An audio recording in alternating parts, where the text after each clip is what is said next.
bansa. May sariling wika ang iba't ibang bansa. May sariling wika din ang mga hayop at isda. Itaguyod natin, mahal nating wika. Ang wikang Pilipino, wikang pambansa.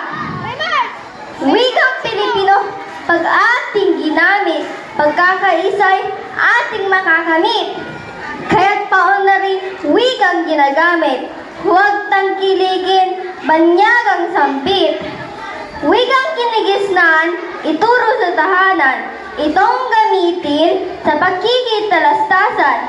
Huwag ikaya, maging kanino man. Igalang at mahalin, ito'y dangal ng bayan. Laging tanda, tatak ng ating bansa. Wikang Pilipino ay napakalaga. Hangalan ni Rizal na tayo'y magsalita. Gamitin at mahalin ang wikang pambansa.